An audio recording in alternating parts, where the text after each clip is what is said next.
Hey, it's Vanessa, back with the final part of my story. So, my first love Julian moved to Germany, and due to my insecurities, we lost touch. Then, years later, I saw him at my college campus, measuring my favorite tree to be chopped down. He didn't recognize me, but thanks to him, the tree was saved. He said to me, "This tree must mean a lot to you, or else you wouldn't have fought so hard to save it. I had a tree like this once," he sighed. "Please continue to protect it." I felt a pain in my heart. I knew he meant our tree back home. This was all so overwhelming. There I was looking at my first love, but he was oblivious to who I was. And I couldn't tell him because I was terrified that doing so would mean I'd lose him all over again.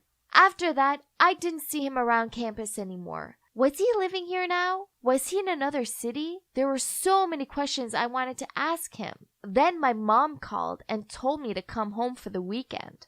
I arrived there to find her setting out food in the kitchen. On seeing me, she said, "Oh, honey, I have a surprise for you. Julian and his family are back in town, and they're coming over for lunch." What? Oh, no. Why hadn't she told me sooner? I started to panic. What was I going to do now? I rushed to my room and tried to find anything I could use to cover my face. Finally, I found one thing. I heard my mom opening the door for Julian and his family. Then my mom cheerfully shouted, "Vanessa, where are you, sweetie? Come down. Julian is here, and oh my, he's so handsome." But my parents' smile soon disappeared as soon as they saw me coming down the stairs. They literally stood there with their mouths wide open. My mother stuttered, "Vanessa, what in God's name are you wearing?" Yeah, so the only thing I could find to cover my face was a face mask. Worse still, it had a smiling dog face on it.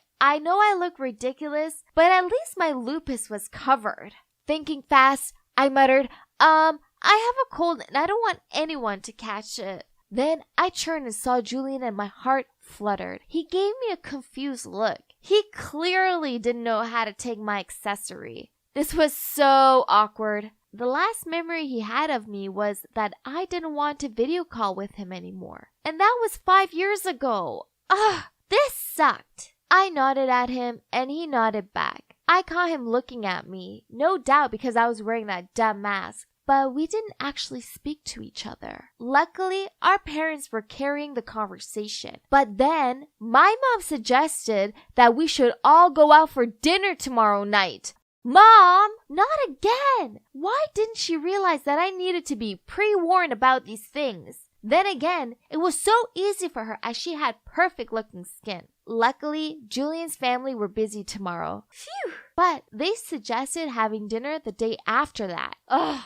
Dinner was unavoidable, so I had to figure out a way of disguising my face. So, the evening of the dinner, I ran downstairs and my mom glared at me. "Vanessa, what on earth are you wearing? You look like Elton John." So yeah, I was wearing these huge fashion sunglasses. They were the only ones I could find online that I knew would arrive in time. I replied, "This is the new trend now. You're just too old to understand." At the restaurant, Julian and his family gave me the weirdest looks, but I acted like everything was normal and mentioned how good the food was. To be honest, I felt so awkward and just hoped this meal would be over soon. It all got a bit too much, so I went outside to get some fresh air. That's when Julian appeared. At first, he just stood there next to me in silence. It got to a point where I couldn't take it anymore, so I said, "Since when did you come back here?" He replied, "Since 1 month. Feeling annoyed, I replied, "Why didn't you call me?" Ness, you're the one who didn't want to be friends anymore. "Oh no, you got it all wrong. I had some problems, girl problems. I couldn't tell you." "You know, I was really lonely in Germany. You were the only friend I had." His voice sagged. I replied, "I know, it was stupid of me. I'm sorry, but you're back now. Can we be friends again?" He looked at me for a bit, then smiled and said, "Seriously, how can I be mad at you now? I mean, look at you." And then we hugged. I finally had my best friend back, but this wasn't enough for me. Seeing him again made me realize I still loved him even after all these years. My face was the problem. I was convinced that on seeing the real me, he'd run for the hills. After that, Julian and I texted each other loads. But then he asked me out on a date. At first, I was super excited, but then the reality of this dawned on me. I put on my prettiest dress, but as I stood in front of the mirror, all I saw were my bright red cheeks. Maybe I should just risk it. Maybe he would understand and still love me? I mean, it was inner beauty that counted, right? But no, I couldn't do it.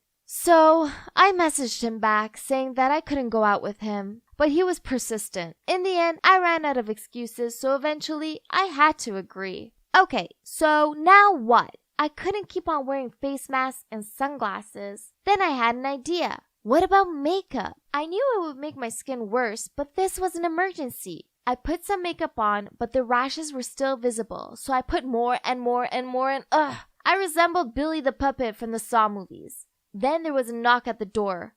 Oh no, he was here already! Oh well, I hope he likes horror movies. On seeing me, Julian looked kinda shocked, but he tried to act normal. The restaurant we went to was so nice, but every time he looked at me, he had to try his hardest not to laugh, which in turn made me want to laugh too. Awkward. Afterward, we went for a walk through the park when it suddenly began to rain.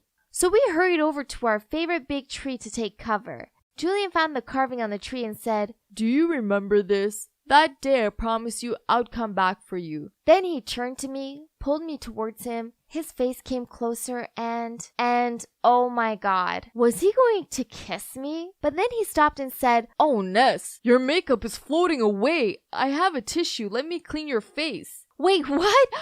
Oh no, not now. I panicked. I didn't know what to do, so I hid my face from Julian and said, "Don't look at me. Can you please go?" Confused, he asked, "What? You're acting really weird. What's wrong?" Then he turned to look at my face. I pushed him away and said, No, I'm fine. I'm just having a girl problem moment." But Julian kept insisting, so I freaked out and ran into the rain. He ran behind me yelling, "Vanessa, stop!" I kept running, but then I tripped and my face fell into a muddy puddle. Oh, great! My whole face was covered with mud and my knee was bleeding, so I couldn't stand up. Julian had to help me hobble to the nearest drugstore to buy some bandages and some betadine to clean the wound for me. I sat on a bench feeling like a wounded puppy when he took out a tissue and started wiping the mud from my face. At first, I stopped him, but then he gave me a really serious look, so I let him clean my face. Well, that was it. Julian would finally see my face and he would definitely not want to date me anymore. While cleaning my face, he looked surprised. Then he said, "Wait a minute, you're going to college in Florida, right? Didn't I meet you like a few weeks ago on the campus? Why didn't you tell me it was you?" "Because I didn't want you to see me like this." I turned my head away. He looked confused, so he asked, "Like what exactly? Ness, you're acting so weird." What did he mean? Was he trying to make fun of me? So I shouted in anger, "It's my face! Don't act like you don't see it. I was afraid that if you saw my face, you wouldn't want to be with me anymore." Julian shook his head and said, "No, Ness, why would I ever do that? To me, you will always be beautiful. Beauty isn't only about having a pretty face. It's about having a pretty mind, a pretty heart, and a pretty soul." And then he kissed me on the forehead. Oh gosh,